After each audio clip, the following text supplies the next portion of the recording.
Bolsonaro está prestes a perder o estado de São Paulo, um dos estados mais importantes do ponto de vista eleitoral para a disputa de 2022. Então, vamos dar uma comparada aqui nessa última pesquisa da Datafolha e mostrar o derretimento do Bolsonaro, mesmo em estados que são anti-PT, como o estado de São Paulo, e como que o Lula consegue se aproveitar disso, diferentemente do PT de uma forma geral. Beleza? Então, nessa última pesquisa, no cenário eleitoral aqui em São Paulo, o Lula aparece em primeiro lugar com assustadores 43% da intenção de voto, segundo o último Datafolha.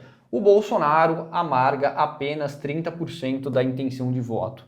Lembrando que o estado de São Paulo é um estado que tipicamente vota contra o PT, vota contra a esquerda. Se a gente for analisar desde a redemocratização de 89, o estado de São Paulo votou apenas uma vez num candidato de esquerda, que foi em 2002, na primeira eleição do Lula, e nem foi por uma margem tão grande assim. Desde então, pelo menos na eleição presidencial, o antipetismo vem ganhando cada vez mais força e o Lula parece que está conseguindo reverter isso. Na verdade, isso não é mérito do Lula, isso daí é demérito do Bolsonaro, beleza? Mas vamos comentar aqui novamente essa eleição, porque tem um outro ponto que é muito importante aqui. Na parte da capital, ou seja, na São Paulo capital, o Lula está com 50% das intenções de voto. Isso daqui é inacreditável. Em 2018, o Bolsonaro ganhou o estado de São Paulo, inclusive a cidade de São Paulo, embora eu acho que ele teve um pouco menos de diferença na cidade do que teve no restante do estado, mas é um padrão bastante recorrente aqui na cidade de São Paulo e que existe um certo centro expandido, que é a parte com uma renda um pouco mais alta, que é mais próxima ao centro, que tipicamente vota mais em candidatos anti-PT, e depois a gente tem as partes periféricas de São Paulo, que votam majoritariamente no PT. Ou seja, a parte periférica de São Paulo ela é mais perto do PT, e a parte central, que é mais escolarizada e que tem uma renda mais alta, geralmente é mais anti-PT. Beleza? Agora, tem algumas coisas interessantes da gente observar. Quando eu falo que essa parte mais periférica, ela é mais petista, não confunda isso com o pós-modernismo do PSOL. Não tem absolutamente nada a ver com isso. Pós-modernismo do PSOL é coisa de bairros extremamente elitizados. É o partido mais de elite do Brasil, é o PSOL. Isso daqui é o pessoal que tem um pouco mais a noção de... pelo menos compra aquela coisa de o PT é o partido do povo e o outro é o partido dos empresários. Essa narrativa é predominante nessas partes aqui da cidade de São Paulo, beleza? Agora, em 2018 mesmo, se não me engano, o Bolsonaro deve ter recebido aproximadamente 60% dos votos no segundo turno. E se a gente for comparar em 2020, onde teve a eleição entre Boulos, do PSOL, contra Covas, do PSDB, você vai ver que o mapa é assustadoramente muito parecido.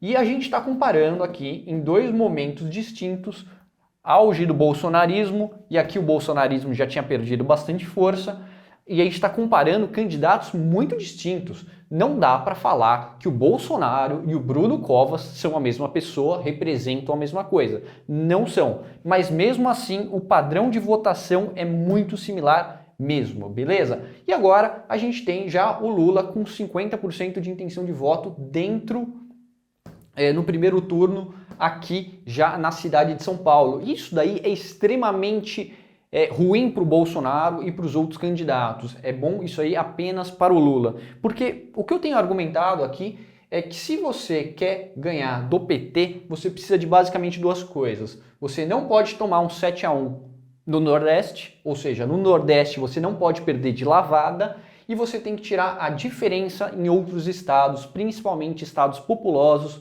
do Sul e do Sudeste do Brasil. O estado de São Paulo é tipicamente um estado que vai votar contra o PT, contra o candidato de esquerda, onde você precisa de pelo menos uns 55, 60, 65% de intenção de voto para conseguir bater de frente e tirar a diferença que você vai perder, por exemplo, no Nordeste.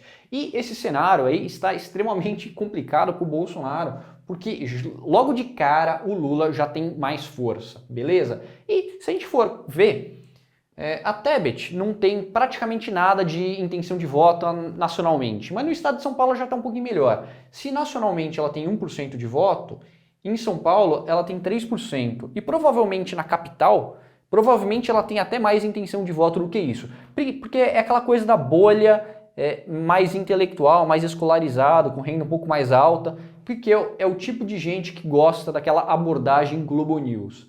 E essa galera, que provavelmente está aqui nessa região azul da Tebet, essa galera aí no segundo turno vai votar em quem? Ela está mais próxima ao Lula ou ela está mais próxima ao Bolsonaro? Eu desconfio fortemente que essa parte aqui do eleitorado também está mais próxima do Lula. Ou seja, está tudo muito ruim para o Bolsonaro aqui em São Paulo. E se a gente for pegar a mesma parte do interior, onde é dito como bastião do antipetismo, bastião conservador do Estado, mesmo no interior, o Lula está numericamente na frente do Bolsonaro. Se não me engano, está com 37, o Bolsonaro está com 35. Ou seja, mesmo no interior de São Paulo, o Lula está bastante competitivo. Isso daí é uma coisa que a gente tem que deixar bastante claro, porque o Lula ele não é visto como um cara do PT.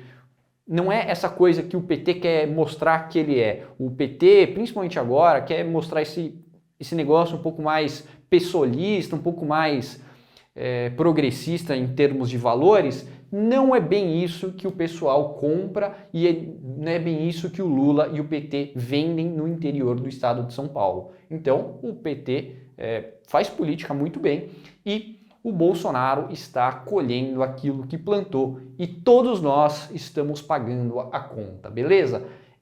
Acabei de postar um vídeo agora no outro canal, me sigam lá. O canal é o Bússola Política. Estou falando lá um pouco mais aprofundadamente nos estados mais importantes na eleição presidencial. Para a eleição presidencial, acabei de fazer um vídeo aqui falando sobre o Rio de Janeiro, que na minha opinião é o estado mais importante para a eleição de 2022 e eu expliquei um pouquinho melhor lá. Beleza? Qualquer dúvida é só comentar aí embaixo. É isso aí, um abraço, tchau, tchau.